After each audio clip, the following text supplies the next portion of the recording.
नमस्कार, आप देख रहे हैं डीजी न्यूज़। अब न्यूज़ सीहोर जिले के इछावर विधानसभा के ग्राम भावखेड़ी अतिक्रमण पूर्व राजस्व मंत्री करण सिंह वर्मा के गांव के पास ग्राम भावखेड़ी रोड से लेकर अमलाहा तक रोड बनाई जा रही है, जिसमें भावखेड़ी के बीच जो रास्ता जिसमें ग्रामीण के घरों को तोड़ा जा रहा है। ग्रामीणों का कहना है कि रोड को गांव के बाहर से भी निकाला जा सकता है, लेकिन सरकार गांव के बीच से ही रोड को निकाल रही है। यह गलत है। न्यूज़ एडिटर पुरुषोत्तम बैरागी की सरकार से हाथ जोड़कर विनम्र गुजारिश है कि रोड को गांव के बाहर से निकाला जाए ताकि ग्रामीणों को उनके घर वापस मिले एवं अतिक्रमण को रोका जाए। न्यूज़ एडिटर पुरुषोत्तम बैरागी, DG news, Madhya Pradesh.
Road बन जाए पैसा भी नहीं मिलेगा।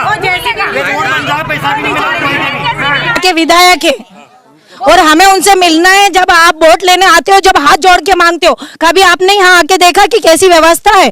कहेंगे हमारी रोजी रोटी छिन गई, हमारा घर मकान, हमें रोजी रोटी के लिए हमारे घर भी चाहिए, मकान भी चाहिए और हमारी रोजी रोटी भी चाहिए। आप हमें मुआवजा भी चाहिए। मुआवजा रात भर ठंडा में पड़े, हम केड़ा सब निकलेगा हमारा। ठंड बाजे था, हमें पल्ली ओढ़ के सोया है। 2 दिन के मारे छोड़ो, दूसरा का घर सुतो तोड़ दिया घर। हमारे विधवा है, जमीने वहाँ पटकी हमने समा। आप जैसे भी हमारे ऊपर चढ़ा सकते हो। काय की सरकार तुम्हारी, काय की प्रशासन जो हमसे वोट लेते हो, हमसे सरकार चलती है, किस काम की है वो? पहले आप हमसे आके मिलो। रोड पर रोटी बन रही और हमारी बहू भी भूखी सूखी, मैं छोड़ो भूखी सूखी वो उसमें भी समझ हम सामान हमारा कहीं कुछ भी नहीं बचा, भी नहीं बचा, मकान भी नहीं बचा। और गाँव में कई का किराए से देने के लिए मकान भी नहीं है। कहाँ क्या देंगे बेचारे? हैंगे ना, उनकी व्यवस्था तो हो नहीं, किराए से कहाँ से देंगे वो? और सब मानने की तलाश में सब। और विधायक साहब का कोई अता पता नहीं है।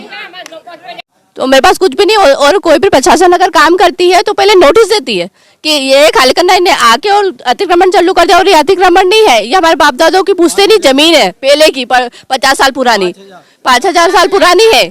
ऐसे कैसे ये सब कर सकते, तोड़ सकते हैं? और ना तो ये मुआवजा दे रहे हैं, ना ये जगह दे रहे हैं, तो हम कहाँ जाएंगे? और ना पूरी समस्या ये है कि हमें मुआवजा चाहिए। बिना नोटिस के हमारे मकान तोड़े गए और धमकियां दी गई। 7 दिन का समय दिया गया, बोले हमको तो ये भी पता नहीं है प्रशासन ने, और आकर अनाउंस कर देते हैं सुबह घर खाली करो, नहीं तो प्रशासन खाली करवाएगा। और किसी का तो मकान भी तोड़ दिया है धमकी की वजह से। तो डर की वजह से इन लोगों ने बेचारे उन्हें अपने अपने मकान तोड़े हो गए हैं। हम मतलब सामूहिक रूप से हमारा पूरा परिवार आत्महत्या करने के लिए तैयार है अगर हमें पूरे मतलब संपूर्ण रूप से अगर जगह नहीं दी गई और मुआवजा के विधायक है और हमें उनसे मिलना है। जब आप वोट लेने आते हो, जब हाथ जोड़ के मांगते हो, कभी आपने यहाँ आके देखा कि कैसी व्यवस्था है? कहेंगे हमें कुछ भी नहीं दिया शासन ने हमको। और पुलिस वाले आते हैं घर खाली करो, घर खाली कर दिया, अब कहाँ जाए हमारे बच्चे बच्ची? शासन हमको धोखा दे रही है। और यहाँ के भाई साहब, हमारे विधायक साहब ने आज तक आके मौका नहीं दिया यहाँ के कि ये कहा कि वो कहा, कुछ भी नहीं कहा। और हमको धोखा दे रही है शासन बिल्कुल। या तो शेर की तरह मुआवजा दे सब भाइयों को और बच्चे बच्ची का इंतजाम करे हमारा का। कहाँ ले जाएंगे इनको? बच्चा बच्ची नहीं रहा, कहाँ रहेगा? इनकी कम से कम 100 साल पुरानी मकान है। 500 अब साल उसको का मकान बना हुआ भाई ग्रामीण क्षेत्र में पहले किसी ने कभी किसी को पट्टा वितरित नहीं किया। अगर पट्टा होता या कुछ भी होता, अच्छा शासन हमें अगर पहले से आदेश देता या बताते कि भाई आप लोगों का ये अतिक्रमण है या अवैध में है, तो ये लोग पहले से सोच समझ के अपने मकान दुकान जो भी बाहर आता है उसको बनाते।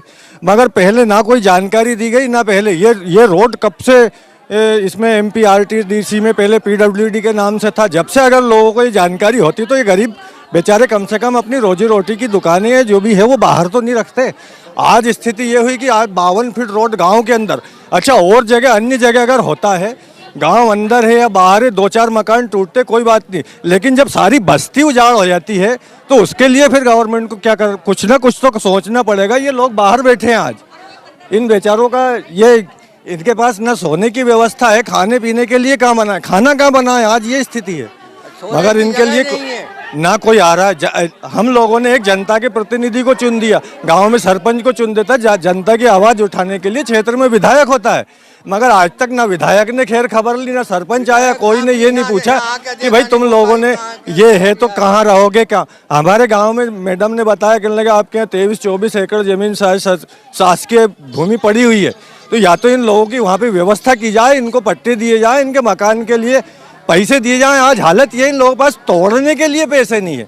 गांव में ऐसे मजदूर लोग हैं कि तोड़ने के नहीं है, मुआवजा दूर की बात है, मगर आज तोड़ने की व्यवस्था कर दी जाए अगर गांव तोड़वाना हो तो। कम चलो बताओ, ये 8 बच्चा है, इतना था बिना सहारा का है, हम कहाँ जाएंगे? हमें जगह भी चाहिए, मुआवजा भी चाहिए, बस 2 ही चीज चाहिए हमें तो। गाड़ी चलेगा रात दिन गाड़ी चलाई और होल लगाए, वो होल भी जा रही है हमारा। पानी भी नहीं है हमारे गांव में पीने का, वहाँ से इतनी दूर से पीने का पानी लाते हैं, नल भी नहीं है यहाँ पर। हमने ड्राइवरी करी हमारे लड़के ने, आज उसको हार्ट की बीमारी हो गई और हो रही है, घर में पड़ा, उसके बच्चे और उसके ससुराल में पड़े और जगह नहीं है बिल्कुल यहाँ सोने की हमारे घर में अब बिल्कुल भी। हमने पल्ली तानी और छोटा छोटा बच्चा उनके पल्ली में उड़ाया, उड़े के ने ऐसे रात भर बैठी है, ऐसे 4 दिन हुई का रोटी खाए, रोटी नहीं मिल रही है, कैसे खाए हमारा वही तो कहीं कर। हमारे गांव के लोग बड़े बड़े नेता के पास गए, SDM के पास गए, कलेक्टर के पास गए, तो वो कह रहे हैं कि विकास हो रहा है आपके गांव में। तो हमें ऐसा विकास नहीं चाहिए जिसके लोगों की लाश के ऊपर से गुजर के विकास चाहिए, ऐसा विकास हमें नहीं चाहिए। हमें पता है जैसे इनका ये वाला मकान बांधा, एक भी एक ऐसा इंसान नहीं है जिसने एक एक पैसे जोड़ के अपने घर नहीं बनाए होंगे।